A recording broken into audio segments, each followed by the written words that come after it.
दिल्ली में नई शराब नीति को लेकर के भारतीय जनता पार्टी समेत जो दूसरे सामाजिक संगठन हैं, सांस्कृतिक संगठन हैं, धार्मिक संगठन हैं, लगातार विरोध कर रहे हैं। भारतीय जनता पार्टी की ओर से गोंडा विधानसभा से विधायक अजय महावर ने 2 दिन पहले एक बड़ा धरने का आयोजन किया, जिसमें कई भारतीय जनता पार्टी के बड़े नेता भी आए। इस धरने ने पूरे क्षेत्र में ही नहीं, पूरी दिल्ली में चर्चा का विषय बना दिया है कि वास्तव में जो लोग इस नीति को नहीं समझ रहे थे, नहीं जान रहे थे, अब वो चर्चा कर रहे हैं, इस पर बातें कर रहे हैं कि ये कितना सही है, कितना जनहित में है और कितना जनहित में नहीं है।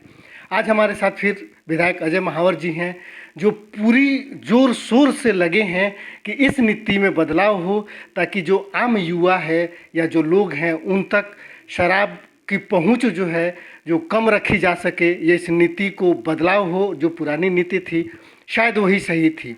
हमारे साथ अजय महावर जी है। अजय महावर जी, सबसे पहले तो स्वागत है दिल्ली मेल में आपका। जिस तरीके से आप लोगों ने नई आबकारी नीति का विरोध शुरू किया है और सरकार जिस तरीके से इसको लेकर के आगे बढ़ना चाहती है, क्या लग रहा है लोग कितने समर्थन और इसके विरोध में हैं? आपने जो अभी धरना किया उस पे से जो निकल के आया है, लोगों की जो प्रतिक्रिया है, उसको कैसे देख रहे हैं? देखिए, मेरा स्पष्ट तौर पे मानना है, मैं शराबबंदी की बात तो नहीं कर रहा। मैं नई शराब की दुकानों को खोलने के विरोध में हूँ, और ख़ासकर जो नियमों का खुला उल्लंघन हो, रिहायशी इलाकों के आसपास हो। मेरा विरोध सरकार की उस नीति से है जो 24 साल की उम्र को घटा करके 21 साल किया जा रहा है। मेरा विरोध उस नीति से है जो रात को 11 बजे के बजाय सुबह 3 बजे तक दुकान खोलने का है। मेरा विरोध उन गरीब लोगों से है जो दारू में बर्बाद हो रहे हैं। मुझे बहुत अच्छा लगा जब केजरीवाल जी ने 2 अक्टूबर को कहा कि महात्मा गांधी हमारे महापुरुष हैं, हमें उनके बताए रास्तों पर चलना चाहिए। मेरा सवाल है, क्या महात्मा गांधी ने दारू के ठेके खोलने के लिए केजरीवाल जी को कहा था सपने में आकर, या उन्होंने शराबबंदी की बात की थी? मैं अपनी विधानसभा को लेकर कंसर्न हूँ। यहाँ 4 दुकानें हैं और वह 12 दुकान खोलने की योजना बना रहे हैं। मैं ऐसा नहीं होने दूंगा। क्योंकि खबर एड्रेस मेरे पास आए हैं, वो कानून और नियमावली का भी खुला उल्लंघन है। इस बाबत मैंने commissioner excise LG Delhi, CP Delhi और डिप्टी सीएम दिल्ली को भी पत्र लिखा है, उनके जवाब भी आए हैं। शराब की दुकान, मंदिर, मस्जिद, कोई भी धार्मिक स्थान हो या शिक्षा का विद्यालय हो, उसके आसपास नहीं हो सकता। उसकी एक निश्चित मीटर की दूरी है, उसका भी खुला उल्लंघन मुझे इन दुकानों में दिख रहा है। मुझे उम्मीद है कि सरकार इस पर चेतेगी। अब आपको मैं बताता हूँ, आपने बात कहा लोगों के विरोध का। धरने में लोगों का विरोध दिख रहा था, एसोसिएशन वहाँ आकर मेरा समर्थन कर रही थी। अभी ये देखिए, ये लगभग मंदिरों से लेकर लोगों के ये 500 पत्र कम से कम इस वक्त मेरे हाथ में हैं। क्या आपको दिख रहे हैं ये इतने पत्र? ये 500 पत्र हैं, ये जखीरा पत्रों का दिख रहा है आपको। आप देखिए कि किस कदर लोग मुझे पत्र लिख लिख करके इसका विरोध जता रहे हैं। और अभी मेरा अभियान यही नहीं रुकने वाला है, मैं इसको प्रत्येक वार्ड तक, प्रत्येक खंड तक लेके जाने वाला हूँ। मेरी अनुरोध, निवेदन, चेतावनी, जो समझना चाहे समझे ये सरकार, लेकिन मेरी विधानसभा में मैं दुकानें बंद करने के लिए नहीं कह रहा। मेरे यहाँ नई दुकानें कानून का उल्लंघन करके रिहायशी इलाकों के आसपास मैं नहीं खुलने दूंगा। एक चीज़ सवाल ये है कि नई शराब नीति में 2 चीज़ों को बहुत तेज़ी से एक्सपेंड किया गया। एक तो शराब के मार्केट को बढ़ा दिया गया, उम्र सीमा घटा दी गई, जो 24 साल से ले घटा करके 21 साल कर दिया गया। तो इसमें बहुत से ऐसे युवा हैं जो लीगल रूप से शराब पीने के लिए आ जाते हैं, तो मार्केट बढ़ गया। दूसरी तरफ इसकी पहुंच भी बढ़ाने की कोशिश है कि एक वार्ड में, जो पहले एक विधानसभा में अमूमन 2 या 3 शराब की दुकानें हुआ करती थीं, अब एक वार्ड में 3 से 4 दुकानें हुआ करेंगी। इसका मतलब उसकी पहुंच जो है और बढ़ाने की कोशिश करेगी। क्या मंशा है इसके पीछे सरकार की?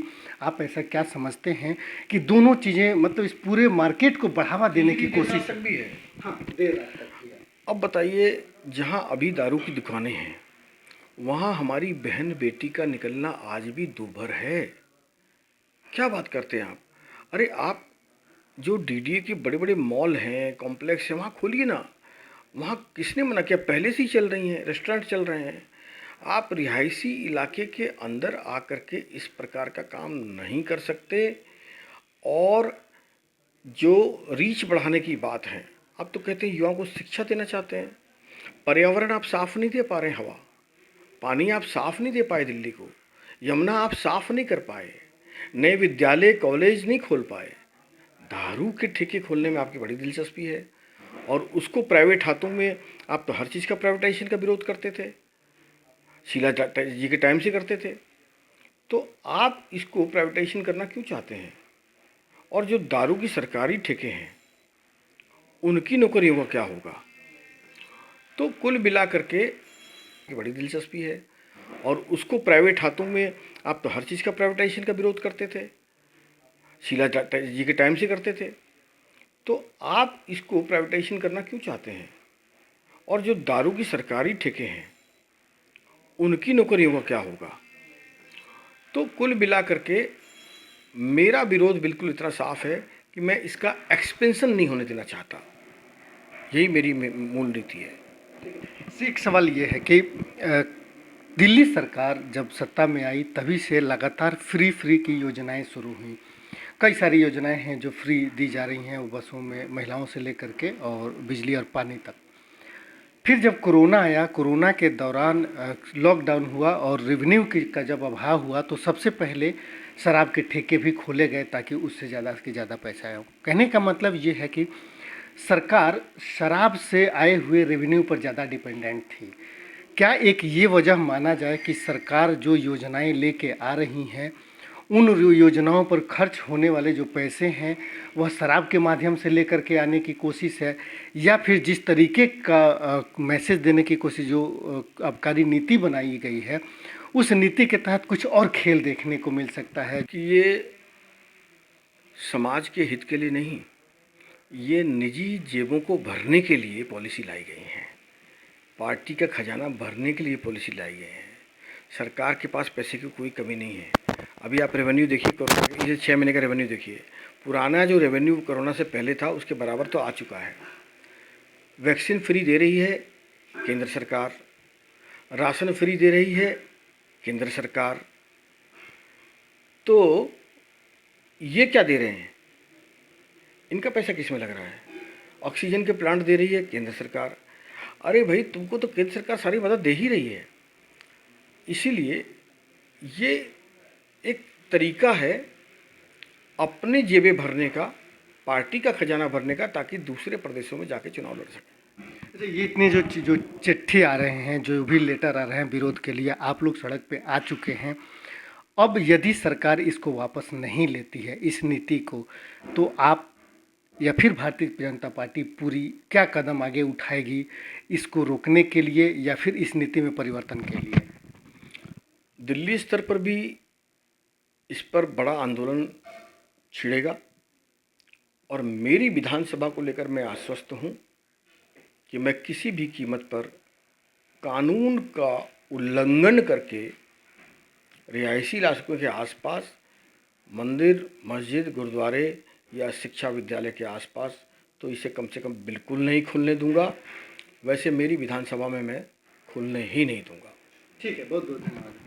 तो ये थे अजय महावर जी जो बता रहे थे कि पूरी विधानसभा में किसी भी गाइडलाइन का उल्लंघन करते हुए शराब के ठेके नहीं खोले जाएंगे। इसके लिए, इसे रोकने के लिए चाहे जिस स्तर पर भी जाने की ज़रूरत होगी, विधायक अजय महावर करने के लिए तैयार हैं। वहीं भारतीय जनता पार्टी इस नीति में बदलाव करने के लिए पूरे प्रदेश स्तर पर एक अभियान चलाएगी। इसके लिए प्रदर्शन, धरने से लेकर के सरकार पर दबाव बनाने की पूरी कोशिश की जाएगी ताकि शराब की जो पहुंच है आम लोगों तक उसको कम किया जा सके। जिस तरीके की जो सामाजिक ढांचे में बदलाव होने की जो संभावना, इससे अपराधीकरण की संभावनाएं जो बढ़ रही हैं, उसको रोका जा सके।